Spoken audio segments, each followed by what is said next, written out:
I should look up comfrey real quick. Hold on. Knitpicks.com, palette, comfrey. This is what you're here for, right? To watch me look stuff up.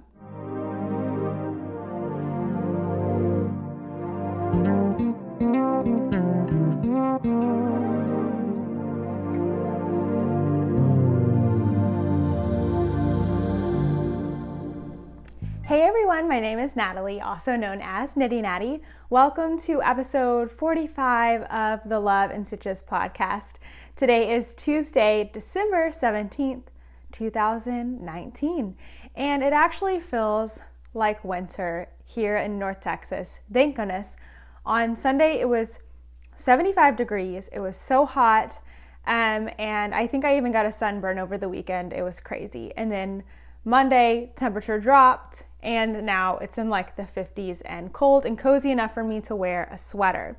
But before I talk about that, I just got my new shipment from Pom Deluxe. Love Pom Deluxe. I'm subscribed to them. I get a caffeine-free and a caffeinated tea every month. I'm about to put a pause on my subscription though, because I need to catch up on drinking all of this tea that I have been hoarding. But this was in my December box. I'm not sure if it's the same for everyone. This is the apple cinnamon chai tea. I am drinking it now. I think this mug is from Target? I don't know. It's a cute little mug. It's actually textured, which is awesome, but looks like knitting. So I am drinking that. It is so nice and so tasty. Okay, so I am wearing a Christmas sweater today because at work we had our teacher lunch and we got to wear ugly Christmas sweaters. And this is my ugly Christmas sweater that I made for myself a couple years ago. So let me stand up. This is my Weasley sweater by Allison Hansel. It is a super basic, it doesn't even have like ribbing on the neckline or the bottom, it's just a rolled hem. It's worsted weight. I think I used Vanna's Choice because I wanted to use something cheap because I also made one for my husband and my dog. So I did not use fancy yarn at all. It's 100% acrylic. It's pretty big and oversized. It's comfy. And I made mine in Hufflepuff colors because I'm a Hufflepuff. Kent's is in Ravenclaw colors because he's a Ravenclaw and it's got a K. And Toaster's is in Gryffindor colors because he was named after the brave little toaster, and Gryffindors are courageous. So there are our Harry Potter sweaters. I actually did knit intarsia for my lettering. I believe the pattern, it is a free pattern, but I think it had some letters mapped out, but I did chart my own letter and knit it with intarsia and not a duplicate stitch. So I knit it while I was making the sweater. It seamed, I think, yep, it's seamed, but still pretty easy to make. Doesn't take too long. So this is my Christmas sweater. I love wearing it every year since I made it. And if you're watching Vlogmas, you will have seen me wearing it in the introduction every single day. Okay, so let's move along to some current knitting.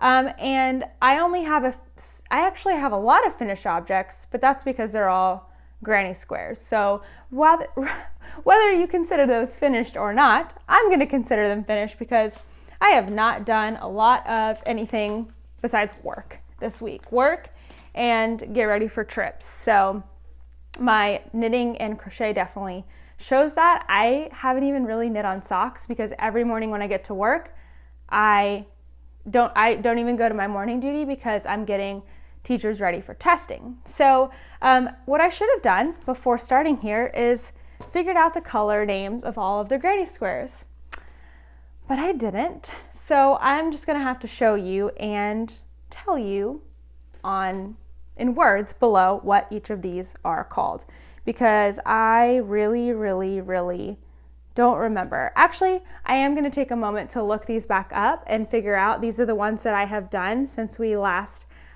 talked because I think it's more fun to tell you the story behind the name. So hang on, I will be right back. All right, that took me a long time, but I am back with color names. So let's start with day 10. I can't remember if I showed this one last week. I think I might have, but this is my favorite color so far, and it still is. It's this beautiful gray with like pink and blue and a little bit of greeny yellow. And this is the Fidelius charm, or Fidelius, no, it has to be Fidelius charm, but it's the charm that, I don't remember, I guess maybe Dumbledore put on Harry's parents' house to protect them. It makes the house invisible, so they were protected from Lord Voldemort. But someone has to be the secret keeper, and Sirius was always the secret keeper until one day he gave it over to Peter Pettigrew, and then Peter Pettigrew, what did he do? What's the word? I'm lost for words. He betrayed them, and they were found, and that's when his parents got killed. But I think that's why it's kind of that muted color, because it's like invisibility. So that one is so pretty. Okay, this one I really also like. This is Wolfsbane potion, and that is the potion that keeps Professor Lupin from being a terrible werewolf, and instead he is just a harmless wolf during a full moon. Love that, so pretty. This one is also cool. It's very yellow, but it's also a little bit orange because it's for Crookshanks, and Crookshanks is Hermione's cat. We always kind of have to wonder about Hermione's cat, that it just knows things more than the humans are aware of.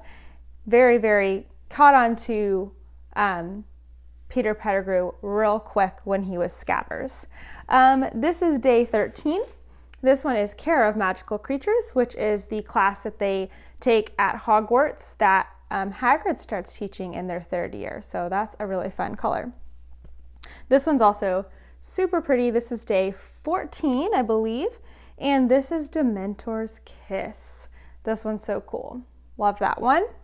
And then the last one I have finished is on the 15th. I know it's the 17th. That's pretty terrible. This is Hogsmeade. Hogsmeade is the village that they can go visit in their 3rd year and beyond. So it's not far from Hogwarts, so it's a fun place they can go and visit. So that's what I have completed this week, but I am behind. I have just barely started yesterday's square, the 16th.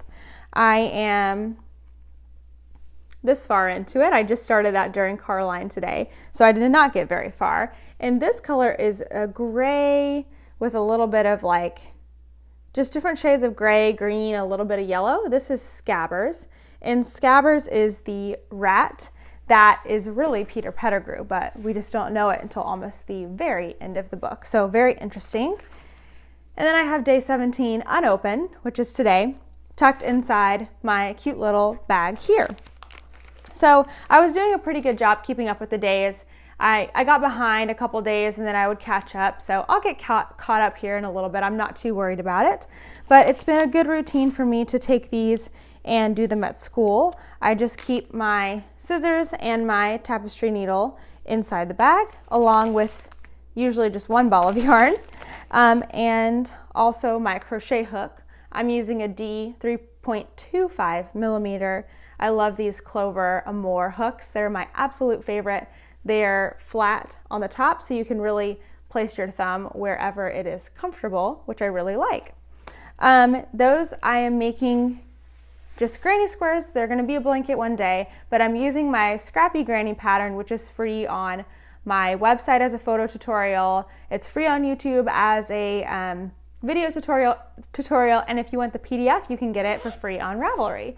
So that's my Advent work. Those are the only things I've really done this week.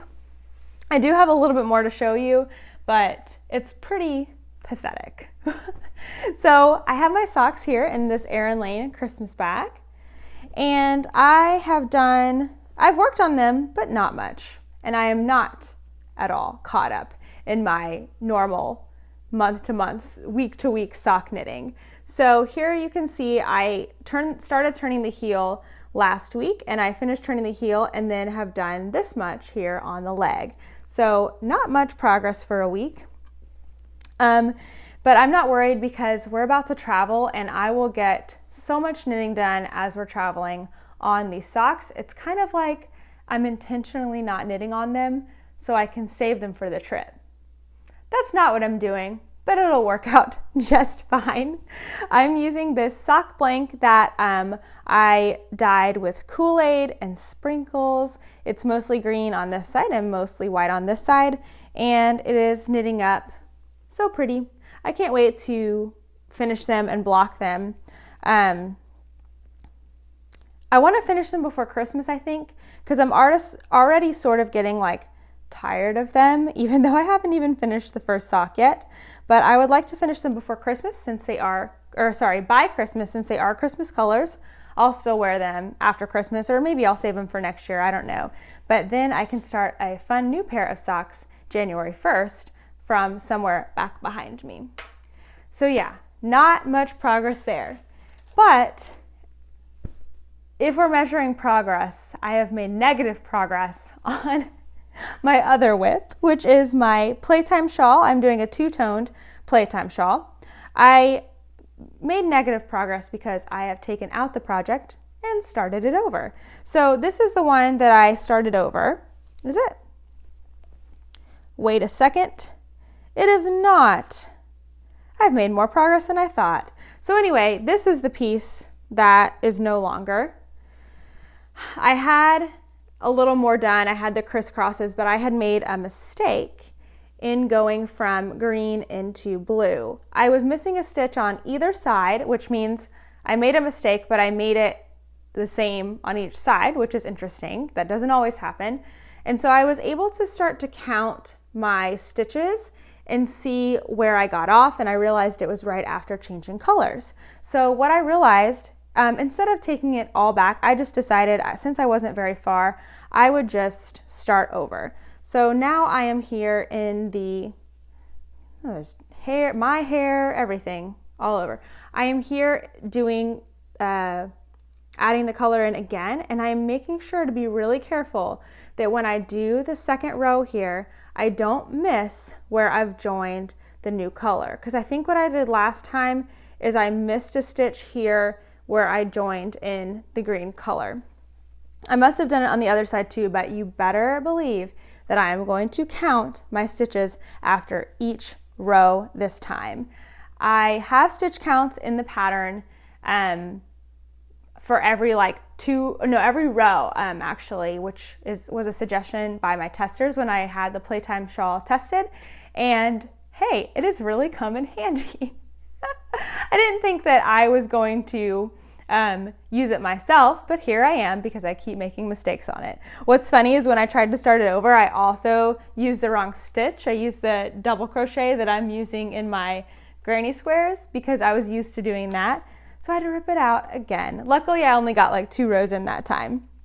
But I think that says everything about where my brain has been this week. It is just too much going on, way too much at work, really. So the 2 yarns that I'm using in this are 2 fingering weight single ply yarns that are so yummy. This first one is Ching Fibers in the colorway Denim. And the second one, hang tight. I'm snapping it back into place. The second one, unsnap. You like this sound effects? The second one is Chasing Rabbits Fiber Co. in Olivine. And what I learned from your comments is that olivine is actually a mineral. I had no idea. I thought olivine just referred to like olives. I don't know. It was a green, olive green. It was association for me. I didn't need an explanation, but learning that olivine is a mineral is very interesting indeed. Snap that back into place. I need to get all this untangled and sorted before leaving on my trip. I am using a G 4.0 millimeter hook, also the Clover Amour. And I have this in my Float Tote Mini. It just is super convenient. When I take it to school, it just like sits down in the bottom of my backpack and I can put other stuff on top of it. So I really am digging that shape. It's perfect for 2 skein projects or 2 1 skein projects. Okay, I think that is all of the knitting, but don't worry, I have many more knitting related things to talk about next. All right, so first let's do some questions. These are all from the Love and Stitches Ravelry group in the Ask Me thread. So if you have questions for me, feel free to throw them on in over there. So I have 3 new questions this week. And the first one is from Rosa L. I don't know how to say your username, Rosie, but her name is Rosie, and here is her question. She says, "Hi Natalie, I'm curious about your opinion on affordable wool. I want to remake a sweater using palette yarn because I fell in love with a color, comfrey." Oh, I should look up comfrey real quick. Hold on. knitpicks.com, palette, comfrey. This is what you're here for, right? To watch me look stuff up. Okay, back to the question. Okay, the pattern I want to remake, Jolie, is extremely wearable, and I feel as though I'm more likely to wear a $25 top over an $80+ top. Do you find that you wear more affordable garments more often? Would you make a sweater with palette? My favorite glove yarn, by the way. Thanks, and I love watching your podcast, Rosie. Okay, that's a really, really good question. And I actually have some palette yarn here because palette is what I use to make my Christmas stockings that I showed a couple episodes ago. So this is what palette looks like. It's a loosely spun 2-ply yarn. It is 100% wool. Let me see, 100% Peruvian Highland wool, which means that it is not treated. I'm sure it's treated in some way. Obviously, this is not a natural color for a sheep to be, but it is not like blended with nylon or treated to be superwash, so it's not slick. It's definitely, does that help you? It's definitely a woolly wool, very sticky, and it is incredible for color work. So do I think this is a good yarn for sweaters? Absolutely. I have never used it for a sweater before. Actually, that's not true. The reason that I have this messy collection back here is because I skill swapped with somebody who is a sewist for some knitting. So I knit a color work, I think it was either a coat or a sweater for her granddaughter, and in exchange for some sewing lessons where I made like a bedspread, two duvet color covers, oh my goodness, and some other things. I spent a lot of time at her house over a weekend, and so we skill traded those things. So yes, I've made a sweater technically, but not one for myself that I have worn at a palette, and it is a good yarn. I have used it for stockings, and I believe that it makes incredible gloves. Okay, I'm still trying to find out what that color is that you like, so let me look that up real quick. Palette. Okay, I found the color, and I love that Knit Picks describes their colors in words as well as putting a picture up, because we know that our computers can sometimes skew color. I know that this computer skews color extremely bad. So I don't even know if that's gonna show up or like if it's showing up properly, but here's how comfrey is described. Comfrey is a muted lavender with warm undertones that has an understated elegance to it. In addition to hints of dusty plum and stormy wisteria, comfrey, wait, what? I think that they're missing an is in here. Let me try to read that again.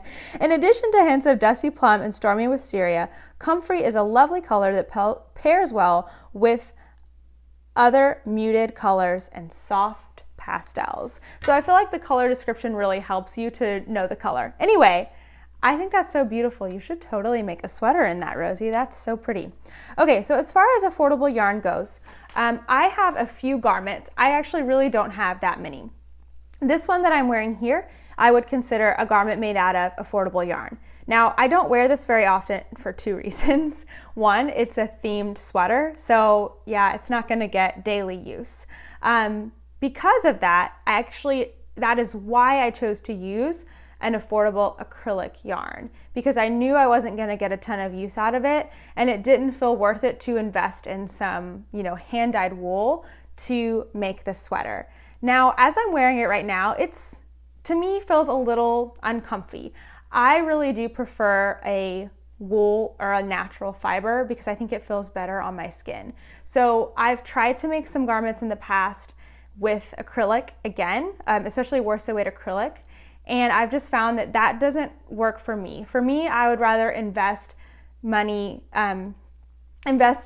natural yarns, whether they're like price, for that can vary from something affordable to something not so affordable, depending on how it's treated, who it's coming from, and how it's dyed. But I find that I really like natural fibers more. So if it's an affordable wool, it might just mean that it's a more wool-like wool, a little bit itchier, but actually I have three sweaters that I wear a lot, and they are all made out of the same yarn. I also have that here, and it is Miss Babs Katahdin, and I've talked about this before. This is 100% superwash Blueface Leicester. I don't know. I always say Leicester, but whatever that actually is, that wool. And this, while not as wool-like and grabby as Knit Picks palette, it is pretty wool-like and grabby, and it is the best sweaters that I have. The reason is that they are not going to stretch out like a superwash merino wool, and that also means that they're like a lighter fabric, so that's another reason why they don't stretch out. The wool sweaters, they don't get like smelly and stinky, so you don't have to wash them as often, which is nice because usually you have to hand wash those. So yeah, I think having natural fibers is totally worth it in your garments, but you have to do what works for you. So if you don't like the feeling of wool, then don't make wool sweaters. Make cotton, make acrylic, do whatever works for you. If you are a crocheter especially, and you are moving through garments like crazy, who can afford to make like $100 sweater every single month? I don't know. That would be amazing, but probably not. So you just have to do what works best for you and what you feel is worth the money versus the time and wearability of that object. But I think I don't think I'm more likely to wear something that is $25 versus $80. Once it's done, I haven't thought as much about the cost of the yarn. The most expensive thing I think I've made, like straight like cost wise, is the sweater that I just finished, which is my Like a Cloud. And that's because it's nice fancy yarn from Shibui, and they come in smaller skeins, and for whatever reason, Shibui loves to sell you they love to have that was weird, 2 yarns like held together in their patterns, and that's a really great way to make more money. I don't know if that's intentional or if it just is like makes good garments, but that's the most expensive garment I think I've ever made, and I know I'm gonna wear that a ton. I've already worn it like 5 times, and I finished it less than a week ago. So for me, that one was worth it, and I'll remember that next time I buy yarn for a sweater. So in a roundabout way, in conclusion, I think that getting affordable wool, if it feels good to you and it looks good, is totally, totally great. But you just have to do whatever works best for you. Okay, the next question is from Debbie, who is Deb C Knits. Hold on, I gotta close out of my Knit Picks tabs here. Okay, Deb C Knits, and she asks, she said, did you know that when you talk to your Alexa, mine answers too? Too funny. So in Vlogmas, a lot of times I will ask Alexa what time it is, and it will make she just talked right now. It'll make other people's go off and tell them what time it is or the weather. So you're welcome. I just think that's so funny. She's always listening. Always. Anyway, she asks, my question is, what does your husband do for a living? Sorry if you've already talked about this, Debbie. Debbie, I don't think I've talked about it on the podcast. I think I have talked about it before, but I'm not entirely sure where I talked about it, but I'm super happy to talk about it now. So my husband works for a sports media company, and he gets to work from home. Now, I don't really think he loves that anymore since it's been 5 years of him working at home. I think he's ready for them to get an office. He's a super extrovert. When I get home from work, I don't want to see anybody because I've talked all day. And when he gets off of work, he wants to go out and do things because he's been home on the phone and on the computer all day. But basically what he's a media director. I think that's his title. Hopefully he won't get mad at me if I'm explaining this wrong. He's a media director for their company, and he's on the phone and the computer all the time. Sometimes he is making actual media for their platform, which is an app, but sometimes he is kind of managing other people, coaching them on making the videos for the app. So he is good at his job. He has helped me when I first got started making my own videos. He helped me learn how to do iMovie, which is how I edit everything on my phone. And on their app, you do everything on your phone. You record, you edit, and you post. So yeah, his career is on his phone, and my wannabe career seems to be on my phone as well. So I think that's pretty cool. But it is nice that he is at home, which he gets to be with Toaster all day. So jealous. And also how he can throw in laundry for me when I need it. Okay, the last question is from Love to Knit 55-2, and this is from D. Hi, D. And it says, "Hi, Natalie. Would love to know if your hair has ever been longer. If so, how long has it been? It is beautiful, D." Well, thank you, D. That is so nice of you to say. So my hair is pretty long right now. I can take it down. It's pretty greasy because I'm trying to use up my this old dry shampoo that I have instead of throwing it out. But it doesn't really do a super good job for me. So you can see it's a little greasy, but whatever. I washed it 2 days ago. I try to wash it every other day. But yeah, it's pretty long right now. I've been sitting cross-legged. Here we go. You can see how long it is. I wish it would stay like curly like that, but it totally won't. It'll just straighten itself right back out. So yes, has my hair ever been longer? Yes. Not like super long, not like down to where I'm sitting on it long. It never seems to want to grow quite that long, and I don't think I'd really want it to be. How it is now, it'll get a few inches longer, and then I'll be cutting it again. I probably get my hair cut 2 to 4, probably on average 3 times a year. I get it cut, get some layers put into it so that it comes about to here, and then I just let it grow. And since I don't typically blow dry my hair or straighten or curl it, it seems to stay pretty healthy, so I don't have to worry about it too much. So yeah, I just let my hair air dry. I try to wash it every other day, and what I have found that works for me as far as dry shampoo, this is only in the last 3 weeks, and I know you didn't ask this question, but here I am answering it. What I found that works for me is cornstarch, straight cornstarch. If you look at a powdered dry shampoo, usually that's one of the first ingredients anyway.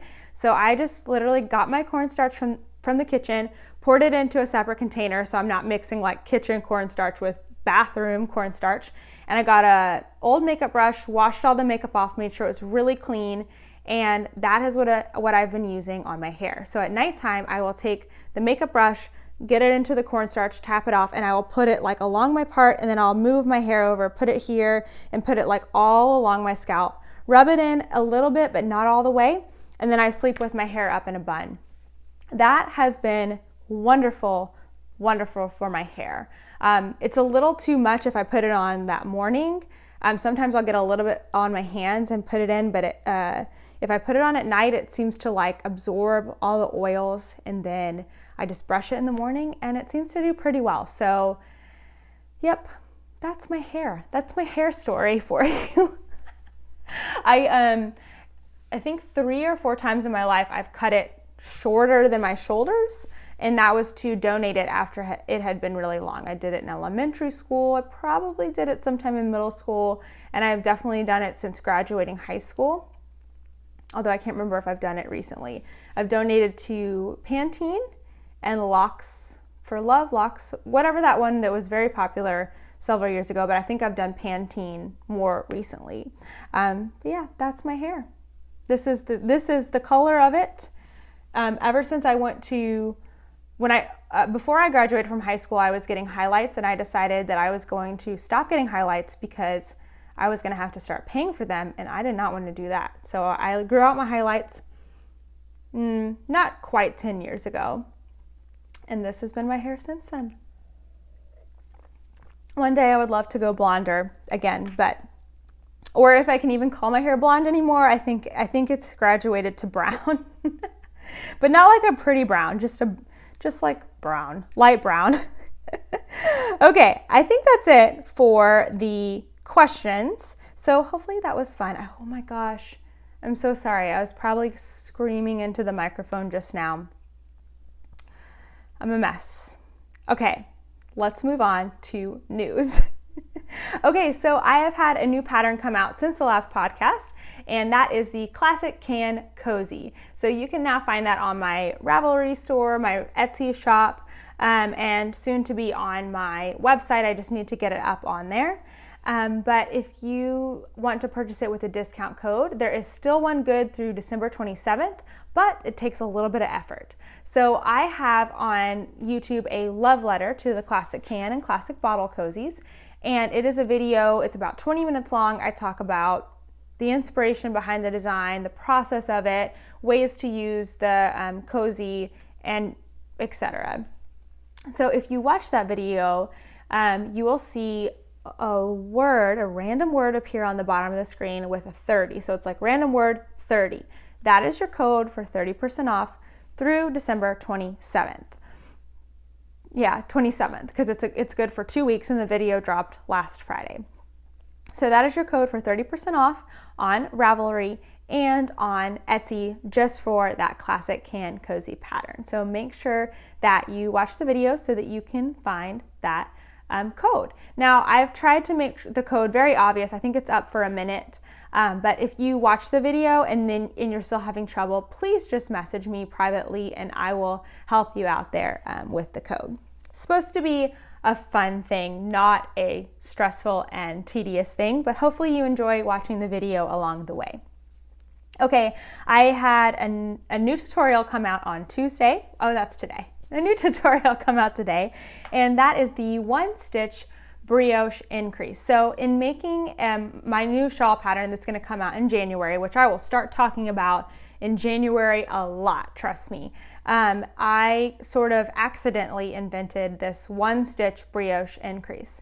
And it was from doing the regular brioche increase, which takes 1 stitch and turns it into 3, which would be a 2-stitch increase, and instead takes 1 stitch and turns it into 2, so a 1-stitch increase. So it's worked really similar to a bark yarn over bark if you are familiar with brioche increasing, except you just treat that next row pass a slightly different, and it makes all the difference in the world. So that video is up. You can go check it out. And then one more bit of news. Sad news. This will be the last podcast episode for 2019. 45 podcast episodes. I feel pretty good about that in 2019. But next week is going to be the 26th. It'll be is that true? The 26th? It'll be the day after Christmas, I believe, next Thursday. And so I will be out of town, so I will not be recording a podcast. And then the week after that, I will have family in town, so I will also likely not be recording a podcast. So yes, you'll have to go 2 weeks without a podcast. But after that, coming up in 2020, I will have some fun new videos at the beginning of the year. I will have a 2019 year in review where I talk about many of the things that I made that year and pick out some of my favorites from different categories like sweaters, socks, and designs, and so on. So you'll have that to look forward to. Plus, I will have a new pattern coming out very shortly into the new year. So hang tight. There will be one more tutorial, I think, coming out before the end of the year. And of course, Vlogmas videos are going up every single day until through December 26th, because you will get to see the 25th. So you will have a little bit to tide you over until the new year. Okay, let's do a life update. So my eye update, maybe my final one, maybe. I finally ordered some glasses. I ordered them from Warby Parker. I put the pictures on Instagram, or I'm sorry, I took some video on Instagram, also in Vlogmas. If you look back, you can find those. And I ordered these cute pink glasses. So I'll have to show them to you when they come in. I just ordered them right before recording this. So I'm excited to get those new ones in.